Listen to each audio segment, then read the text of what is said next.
Amados irmãos e irmãs, que a graça e a paz do nosso Senhor estejam com todos vocês. Hoje, convido vocês a meditarem comigo no primeiro capítulo do livro de Jonas, uma passagem que nos desafia a refletir sobre a obediência à vontade de Deus e sobre o seu chamado para que sejamos instrumentos da sua misericórdia. Este capítulo nos apresenta Jonas, um profeta que recebe uma missão divina, mas tenta fugir da responsabilidade que lhe foi confiada. À medida que mergulhamos neste texto, veremos como Deus lida com a desobediência de Jonas, usando circunstâncias poderosas para alcançar não apenas o profeta, mas também aqueles ao seu redor. Essa passagem nos lembra que a soberania de Deus se manifesta mesmo em meio às nossas fraquezas e que Ele continua agindo para cumprir seus propósitos. Prepare seu coração, abra sua Bíblia no livro de Jonas, capítulo 1. E vamos juntos aprender lições preciosas sobre a fidelidade de Deus, sua paciência e seu desejo de alcançar as nações com sua graça e amor. E veio a palavra do Senhor a Jonas, filho de Amitai, dizendo: Levanta-te, vai à grande cidade de Nínive e clama contra ela, porque a sua malícia subiu até a minha presença. Jonas, porém, se levantou para fugir da presença do Senhor para Tarsis. E, descendo a Jope, achou um navio que ia para Tarsis. Pagou, pois, a sua passagem e desceu para dentro dele, para ir com eles para Tarsis, para longe da presença do Senhor. Mas o Senhor mandou ao mar um grande vento, e fez-se no mar uma forte tempestade, e o navio estava para quebrar-se. Então temeram os marinheiros, e clamavam cada um ao seu Deus, e lançavam no mar a carga que estava no navio, para aliviarem o peso. Jonas, porém, desceu aos lugares do porão e se deitou, e dormia um profundo sono. E o mestre do navio chegou-se a ele e disse-lhe: Que tens, dorminhoco? Levanta-te e clama ao teu Deus, talvez assim Deus se lembre de nós, para que não pereçamos. E dizia cada um ao seu companheiro: Vinde e lancemos sortes, para que saibamos por que causa nos sobreveio este mal. E lançaram sortes, e a sorte caiu sobre Jonas. Então lhe disseram: Declara-nos tu agora, por que razão nos sobreveio este mal? Que ocupação é a tua? E de onde vens? Qual é a tua terra? E de que povo és tu? E ele lhes disse: Eu sou hebreu, e temo ao Senhor, o Deus do céu, que fez o mar e a terra seca. Então estes homens ficaram sobremaneira atemorizados, e disseram-lhe: Por que fizeste tu isto? Pois sabiam os homens que fugia da presença do Senhor, porque ele lhe tinha declarado. E disseram-lhe: Que te faremos nós para que o mar se acalme? Porque o mar se elevava e engrossava cada vez mais. E ele lhes disse: Levantai-me e lançai-me ao mar, e o mar se aquietará, porque eu sei que por minha causa vos sobreveio esta grande tempestade. Entretanto, os homens remavam, esforçando-se por alcançar a terra, mas não podiam, porquanto o mar se ia embravecendo cada vez mais contra eles. Então clamaram ao Senhor e disseram: Ah, Senhor, nós te rogamos, não pereçamos por causa da vida deste homem, e não ponhas sobre nós o sangue inocente. Porque tu, Senhor, fizeste como te agradou. E levantaram a Jonas e o lançaram ao mar, e cessou o mar da sua fúria. Temeram, pois, estes homens ao Senhor com grande temor, e ofereceram sacrifícios ao Senhor e fizeram votos. Preparou, pois, o Senhor um grande peixe para que tragasse a Jonas. E esteve Jonas 3 dias e 3 noites nas entranhas do peixe. Jonas, capítulo 1. Uma jornada de desobediência, soberania divina e graça abrangente. O livro de Jonas nos introduz a uma das histórias mais ricas e simbólicas das Escrituras, cheia de ensinamentos espirituais e lições sobre a soberania de Deus, a obediência ao seu chamado e a misericórdia divina para com todas as nações. Jonas, um profeta de Israel, é chamado por Deus para ir à grande cidade de Nínive e pregar contra a sua maldade. Contudo, ao invés de obedecer ao Senhor, ele tenta fugir para Tarsis, demonstrando sua relutância em cumprir o chamado divino. Para compreender a profundidade dessa história, precisamos primeiro entender o contexto histórico. Jonas é mencionado em 2 Reis, capítulo 14, versículo 25, durante o reinado de Jeroboão II, um período em que Israel experimentava prosperidade política, mas grande decadência espiritual. Nínive, por outro lado, era uma cidade da Assíria, conhecida por sua crueldade e idolatria.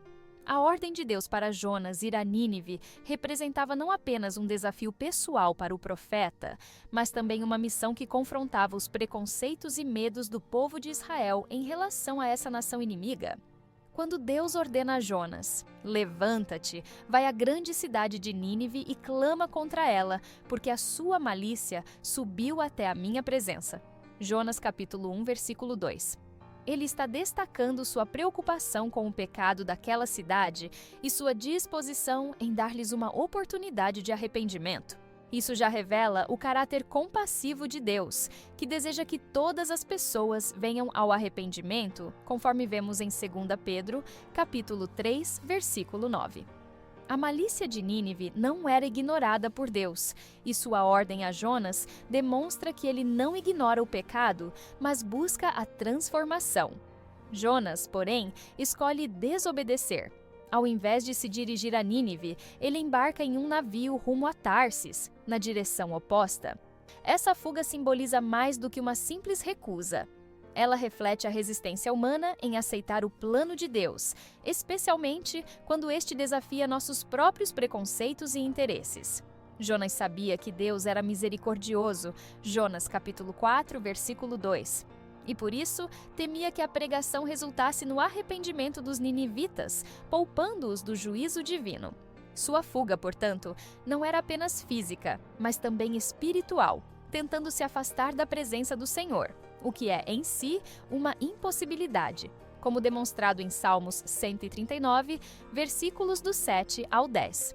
Esse ato de desobediência levanta uma questão importante para a vida cristã. Quantas vezes também resistimos ao chamado de Deus em nossas vidas? Pode ser um convite para perdoar alguém, compartilhar o Evangelho ou assumir uma responsabilidade que nos parece difícil ou desconfortável. Assim como Jonas, muitas vezes buscamos caminhos alternativos, tentando evitar o que Deus nos pede. No entanto, a narrativa deixa claro que não podemos fugir de Deus. O Salmo 139, versículos do 7 ao 10, nos lembra que Deus está em todos os lugares e que sua mão nos alcança, mesmo quando tentamos escapar. A onipresença de Deus é um lembrete constante de que somos responsáveis por nossas ações perante Ele. Outro aspecto interessante do texto é o contraste entre Jonas e os marinheiros pagãos que o acompanham na viagem. Enquanto Jonas dorme no fundo do navio, alheio à tempestade que se aproxima, os marinheiros demonstram grande temor e reverência diante dos eventos sobrenaturais que enfrentam. A tempestade que Deus envia não é apenas um fenômeno natural, mas um ato de disciplina divina visando chamar Jonas de volta ao seu propósito. Os marinheiros, que inicialmente oram a seus próprios deuses, acabam reconhecendo o Deus verdadeiro após Jonas confessar sua identidade e sua desobediência. A reação dos marinheiros demonstra que, mesmo em meio ao caos, a presença de Deus se manifesta e pode tocar corações. O comportamento de Jonas ao desobedecer também reflete uma questão de responsabilidade espiritual. Como profeta de Deus, ele tinha um papel de intercessor e portador da mensagem divina, mas sua recusa em cumprir esse papel resultou em consequências não apenas para ele, mas também para os marinheiros. Isso nos ensina que nossas ações, especialmente quando desobedecemos a Deus, podem afetar aqueles ao nosso redor. Somos chamados a ser luz e sal no mundo. Mateus capítulo 5, versículos 13 ao 16. Mas quando nos afastamos de nosso propósito, podemos causar confusão e prejuízo espiritual. A liderança espiritual exige responsabilidade e compromisso com o chamado divino. À medida que avançamos na passagem de Jonas, vemos como Deus usa a tempestade no mar como um instrumento de sua soberania e graça para confrontar a desobediência do profeta. A tempestade, descrita como grande e violenta, Jonas, capítulo 1, versículo 4, não era um evento natural aleatório, mas uma ação intencional de Deus para trazer Jonas de volta ao seu propósito. Enquanto o navio é sacudido pelas ondas, os marinheiros que não conheciam o Deus de Israel entram em pânico, clamando cada um ao seu próprio Deus e lançando ao mar os objetos para aliviar o peso da embarcação. Jonas, capítulo 1, versículo 5. Esses homens, embora pagãos, demonstram uma sensibilidade espiritual maior do que Jonas, que permanece adormecido no porão do navio. O sono de Jonas é simbólico. Ele não apenas estava tentando fugir da presença de Deus, mas também parecia estar espiritualmente indiferente à situação. Enquanto os marinheiros enfrentavam a tempestade com temor e ação, Jonas estava alheio às consequências de sua desobediência. Isso nos leva a refletir sobre nossa própria postura espiritual. Quantas vezes, em meio às crises do mundo ou ao sofrimento de outros, permanecemos adormecidos, sem nos engajar em oração, intercessão ou ações que demonstrem o amor de Deus?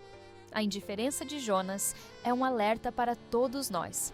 A desobediência e a apatia podem nos afastar de nosso chamado e nos tornar insensíveis às necessidades ao nosso redor. O capitão do navio, desesperado, vai até Jonas e o confronta. Que tens, dormente? Levanta-te, invoca o teu Deus. Talvez assim Deus se lembre de nós para que não pereçamos. Jonas capítulo 1, versículo 6. A frase levanta-te ecoa o mesmo chamado que Deus havia feito a Jonas no início do capítulo. Jonas capítulo 1, versículo 2, enfatizando a urgência de Jonas cumprir seu papel. No entanto, é irônico que o capitão, um homem pagão, tenha que exortar o profeta de Deus a orar. Isso ressalta o contraste entre a fé desesperada dos marinheiros e a atitude relutante de Jonas. Os marinheiros então decidem lançar sortes para descobrir quem era o responsável por aquela calamidade. Deus, em sua soberania, direciona o resultado, e Jonas é identificado como o causador da tempestade. Jonas, capítulo 1, versículo 7. Quando questionado pelos marinheiros sobre sua identidade, Jonas finalmente confessa: Eu sou hebreu e temo ao Senhor, o Deus do céu, que fez o mar e a terra seca. Jonas capítulo 1, versículo 9. Essa declaração é uma admissão poderosa da soberania de Deus, mas também evidencia a hipocrisia de Jonas. Como alguém que diz temer ao Deus Criador de todas as coisas, pode tentar fugir de sua presença. Essa confissão mostra como é possível conhecer a Deus intelectualmente, mas ainda assim resistir à sua vontade em nossos corações. Jonas assume a consequência de seu ato de desobediência, mostrando uma certa nobreza ao não querer que outros sofram por sua causa. Ele entende que a tempestade não é um mero fenômeno natural, mas uma intervenção divina direta, consequência de sua fuga. Por outro lado, essa atitude também revela uma ambiguidade em seu coração. Embora Jonas reconheça sua culpa e se ofereça como sacrifício, ele ainda não demonstra um arrependimento genuíno diante de Deus. Sua fala sugere uma resignação ao inevitável, uma aceitação passiva do castigo, ao invés de uma busca ativa por reconciliação com o Senhor. Ele prefere enfrentar a morte no mar a retornar e cumprir a missão que lhe fora confiada. Essa aparente disposição para o sacrifício, portanto, não deve ser confundida com uma verdadeira conversão. A reação dos marinheiros a essa proposta é digna de nota. Apesar do medo e da iminente ameaça às suas próprias vidas, eles hesitam em lançar Jonas ao mar. Em vez disso, eles se esforçam ao máximo para remar de volta à terra firme. Jonas capítulo 1, versículo 13. Essa atitude demonstra uma preocupação com a vida humana, mesmo a de um estrangeiro que, segundo eles, era o causador daquela terrível situação. Eles demonstram uma compaixão e um senso de justiça que contrastam com a aparente frieza de Jonas em se oferecer para ser lançado ao mar. Apesar de todos os seus esforços, os marinheiros não conseguem controlar o navio em meio à tempestade que se intensifica cada vez mais. A narrativa enfatiza que a violência do mar aumentava contra eles. Jonas, capítulo 1, versículo 13, mostrando que a força da natureza estava além do controle humano. Essa descrição reforça a ideia da soberania de Deus sobre a criação. Nenhum esforço humano, por mais diligente que seja, pode se opor à vontade divina. Finalmente, percebendo que não há outra alternativa, os marinheiros clamam ao Senhor, reconhecendo sua soberania e pedindo misericórdia. Ah, Senhor, rogamos-te, não pereçamos por causa da vida deste homem, e não ponhas sobre nós o sangue inocente, porque tu, Senhor, fizeste como te agradou. Jonas, capítulo 1, versículo 14. Esta oração é um ponto crucial na narrativa. Pela primeira vez, os marinheiros clamam ao Senhor, o Deus de Israel, demonstrando um reconhecimento claro de sua autoridade e poder. Eles reconhecem que a tempestade e as circunstâncias estão sob o controle de Deus. Tu, Senhor, fizeste como te agradou. Além disso, expressam uma preocupação genuína em não derramar sangue inocente, mostrando um senso de justiça e temor a Deus.